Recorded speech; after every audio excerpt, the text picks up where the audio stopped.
कामचोर बहू। कांता बहन की दो बहुएं थी, बड़ी कल्पना और छोटी प्रिया। कल्पना का जैसा नाम वैसा ही काम। सारा दिन कल्पनाओं में रहती, ना कोई काम करती न कोई धाम।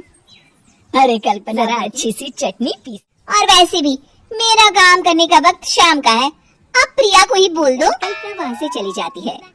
कांता कल्पना के ऐसे रवैये से काफी परेशान रहती है। मैं बना चटनी, ऐसा बोलकर प्रिया माँ को चटनी बना देती है कि तभी वहाँ कल्पना आ जाती है। अरे वाह चटनी, जरा चेक कर तो देखो, बड़े दिन हो गए नहीं दे चटनी खाना, पेट में जलन हो जाएगी। इतना कहकर कांता और प्रिया दोनों हंसने लगते हैं। कल्पना यूट्यूब देखती या फिर सोती रहती। उसका कमरा भी बिखरा और गंदा। का पति अशोक उससे कहता है, अरे कल्पना, जानवर भी उस जगह को साफ कर लेता है जहाँ वो। कैसे इतने गंदे कमरे में रह लेती हो? देखो सारा सामान यहाँ वहाँ बिखरा पड़ा है।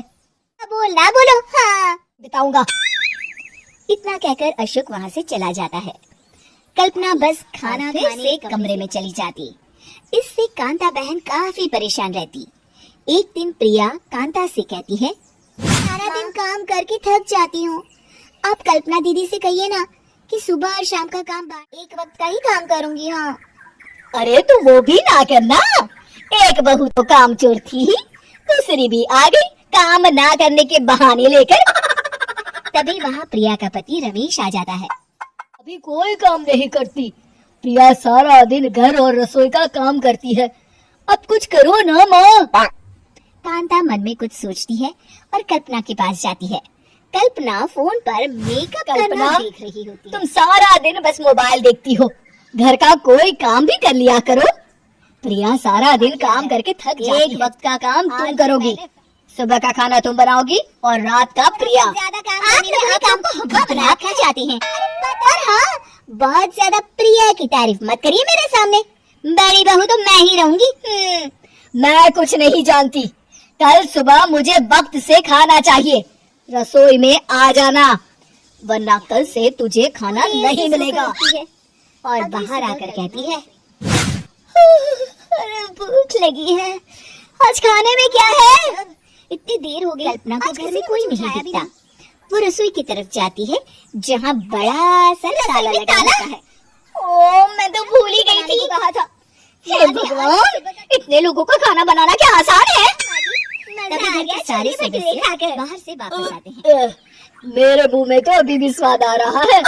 अरे कल्पना, तेरे भरोसे रहते तो अब बहुत हो गया, आज से मैं अपनी रसोई अलग कर रही हूँ, मैं अपना खाना खुद बना लिया करूँगी। कल्पना रसोई की आदत से भूखी ही रह जाती थी। उसी के सामने घर के लोग अच्छे अच्छे बना कर खाना पड़ता, पर एक दिन तो हद ही हो गई। हमें देखना चाहिए, आज सुबह सो रही होगी कामचोर कहीं की, पर तुम कहती हो तो चलो देख लेते हैं उसे। मेरा दर्द, पेट दर्द के मारे मर रही हूँ मैं।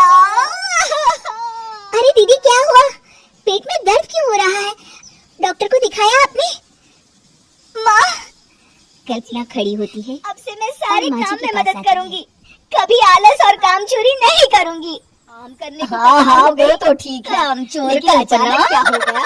माँ, लगातार बासी और उल्टा पुल्टा खाना खाने के कारण 2 दिन का खाना एक दिन ही बना लेती थी। बासी और खराब खाना खाने के कारण लेने के देने पड़ गए। पेट में दर्द। चलो अच्छा हुआ, देर आए दुरुस्त आए।